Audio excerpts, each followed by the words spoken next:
ನಮಸ್ಕಾರ ಸ್ನೇಹಿತರೆ, welcome back to my channel. ಸಾಕಷ್ಟು ಜನ ಟೆಲಿಗ್ರಾಮ್ ಅಲ್ಲಿ ಮತ್ತೆ ಇನ್ಸ್ಟಾಗ್ರಾಮ್, ಫೇಸ್ಬುಕ್ ಅಲ್ಲಿ DM ಮಾಡಿ ಕೇಳ್ತಾ ಇದ್ದೀರಾ, ಏನಾಯ್ತು ಸರ್ ಗೃಹಲಕ್ಷ್ಮಿ ಹಣ ಪರಿಷ್ಕರಣೆ ಯಾವಾಗಿಂದ ಶುರು ಆಗುತ್ತೆ?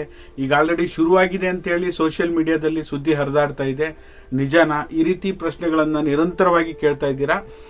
ಅದರಲ್ಲೂ ಸಹ ಈ ರೀತಿ ಈ ಬಾರಿ ಆಗ್ತಕ್ಕಂತಹ ಪರಿಷ್ಕರಣೆಯಲ್ಲಿ ವಿಭಿನ್ನವಾಗಿ ಬೇರೆ ಏನಾದರೂ ಹೊಸ ರೀತಿಯಲ್ಲಿ ಪರಿಷ್ಕರಣೆ ನಡೆದ್ಬಿಟ್ಟು ಅರ್ಹ ಫಲಾನುಭವಿಗಳನ್ನ, ಅಂದ್ರೆ ಈಗ ಆಲ್ರೆಡಿ ಪಡ್ಕೊಂತ ಇರೋರ್ನ ಬಹಳಷ್ಟು ಜನರು ಗೃಹಲಕ್ಷ್ಮಿ ಯೋಜನೆಯ ಫಲಾನುಭವಿಗಳ ಪಟ್ಟಿಯಿಂದ ಹೊರಗಡೆ ಇಡ್ತಾರ.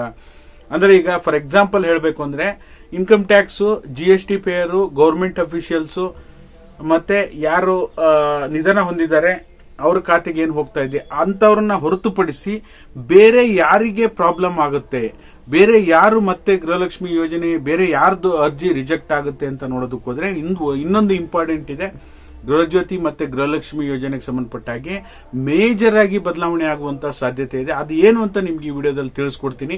ದಯವಿಟ್ಟು ಯಾರೆಲ್ಲ ವಿಡಿಯೋ ನೋಡ್ತಾ ಇದ್ದೀರಾ ಪೂರ್ತಿ ವಿಡಿಯೋನ ವೀಕ್ಷಣೆ ಮಾಡಿ. ನೀವೇನಾದ್ರೂ ಹೊಸದಾಗಿ ನಮ್ಮ ಚಾನಲ್ ನೋಡ್ತೀರಾ ಸಬ್ಸ್ಕ್ರೈಬ್ ಮಾಡ್ಕೊಳ್ಳಿ.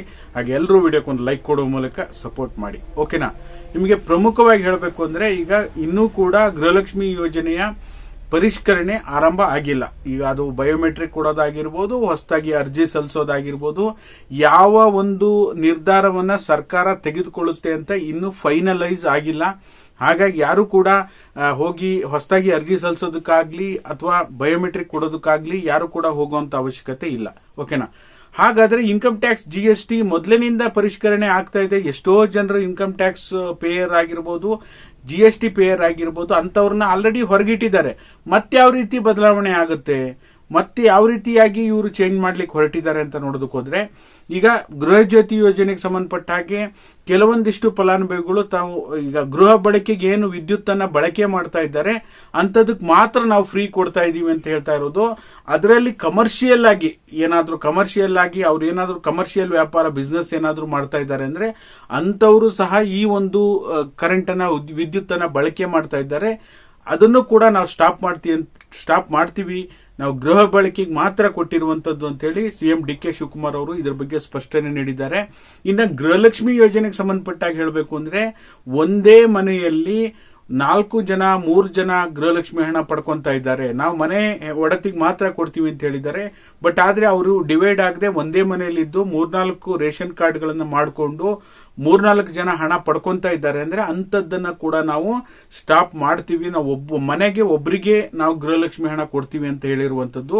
ಯಾರು ಡಿವೈಡ್ ಆಗಿ ಸಪರೇಟ್ ಮನೆ ಮಾಡ್ಕೊಂಡು ಸಪರೇಟ್ ಆಗಿದ್ದಾರೆ ಅಂತವ್ರಿಗೆ ಬರುತ್ತೆ, ಯಾವುದೇ ರೀತಿ ಸಮಸ್ಯೆ ಇಲ್ಲ. ಬಟ್ ಆದ್ರೆ ಒಂದೇ ಮನೆಯಲ್ಲಿ ಇರುವಂತವರಿಗೆ ನಾವು ಮುಂದಿನ ದಿನಗಳಲ್ಲಿ ಒಬ್ಬರಿಗೆ ಮಾತ್ರ ಗೃಹಲಕ್ಷ್ಮಿ ಹಣ ಕೊಡ್ತೀವಿ ಅಂತ ಹೇಳಿದರೆ ಇದು ಮೇಜರ್ ಆಗಿ ಬದಲಾವಣೆ ಆಗುವಂತ ಸಾಧ್ಯತೆ ಇದೆ ಪರಿಷ್ಕರಣೆ ಆದ್ರೆ.